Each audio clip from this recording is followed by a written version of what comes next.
4월 7일 월요일 하나님께서 우리에게 주신 말씀 함께 묵상하도록 하겠습니다. 성경 누가복음 20장 1절부터 18절까지입니다.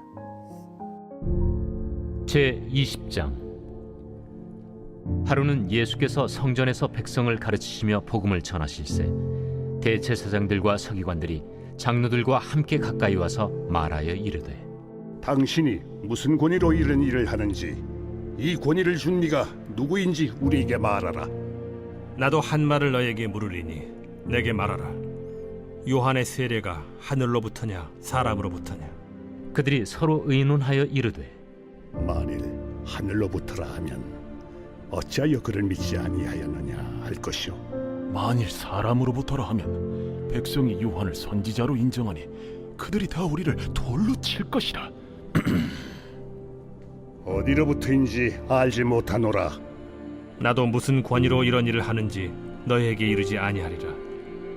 그가 또 이 비유로 백성에게 말씀하시기 시작하시니라.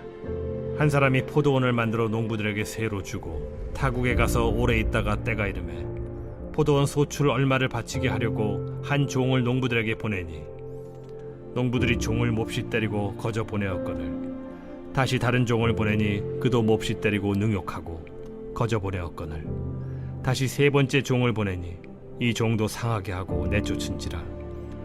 포도원 주인이 이르되 어찌할까? 내 사랑하는 아들을 보내리니 그들이 혹 그는 존대하리라 하였더니, 농부들이 그를 보고 서로 의논하여 이르되, 이는 상속자니 죽이고 그 유산을 우리의 것으로 만들자 하고 포도원 밖에 내쫓아 죽였느니라. 그런즉 포도원 주인이 이 사람들을 어떻게 하겠느냐?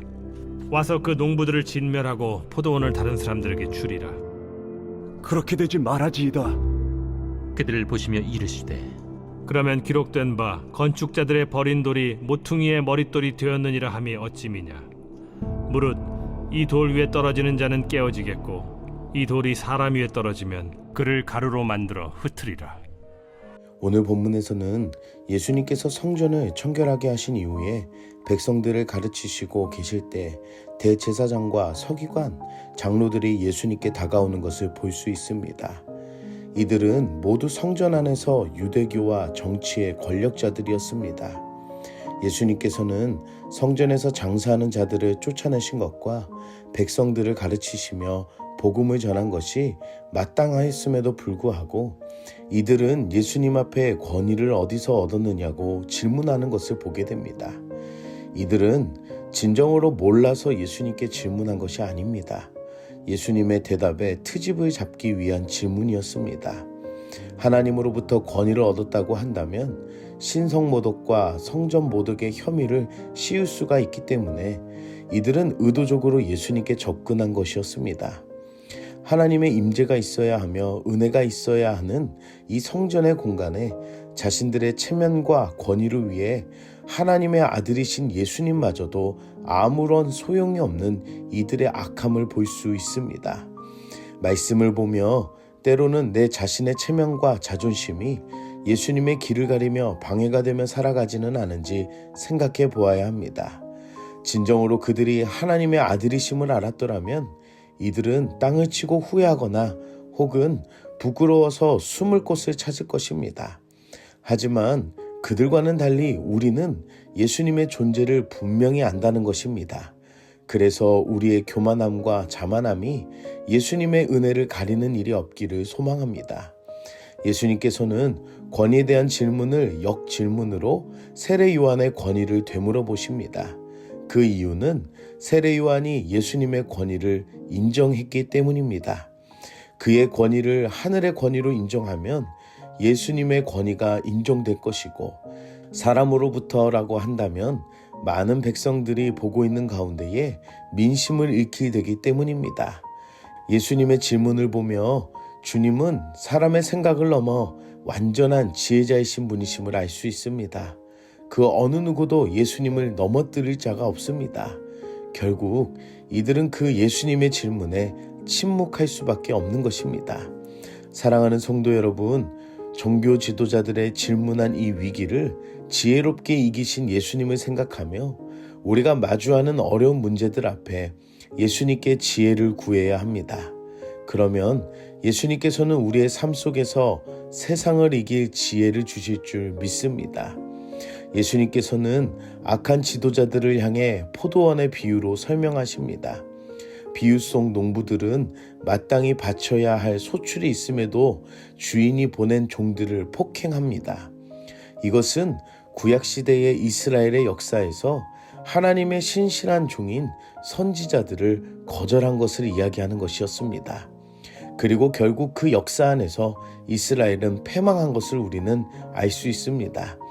그런 이스라엘을 구원하기 위해 포도원 주인은 자신의 하나밖에 없는 아들을 보낸 것 같이 하나님께서는 자신의 아들을 이스라엘을 구원하기 위해 보낸 것임을 말씀하십니다.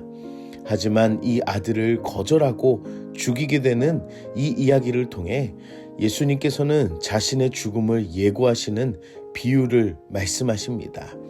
아들은 종들과는 달리 주인처럼 공경하겠지 하고 생각한 그 기대가 농부들의 악행으로 무너진 것처럼 아들만은 영접할 것이라는 하나님의 기대로 이 땅에 보냈지만 예수님의 죽음으로 말미암아 비유와 같음을 예고하시는 것입니다.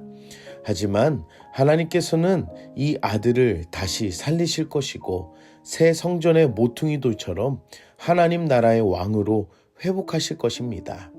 그리고 이스라엘은 그 영원한 심판을 면치 못함을 오늘 말씀을 통해 보여줍니다.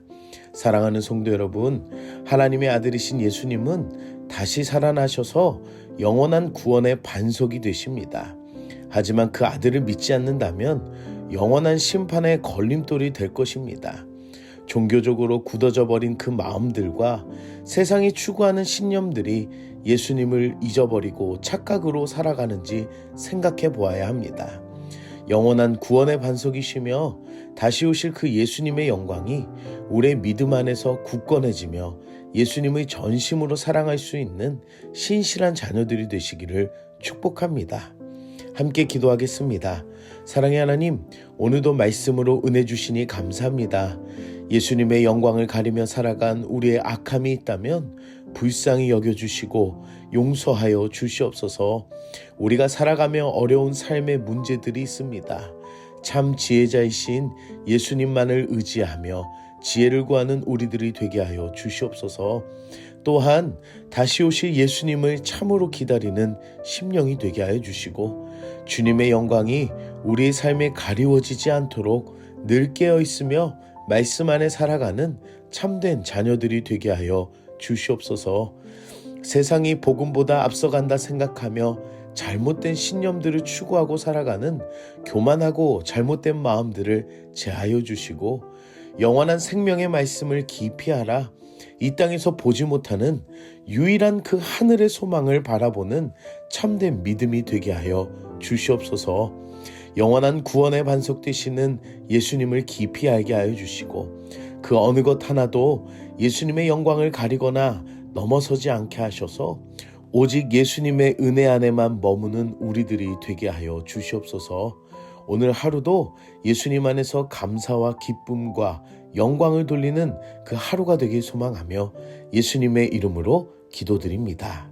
아멘.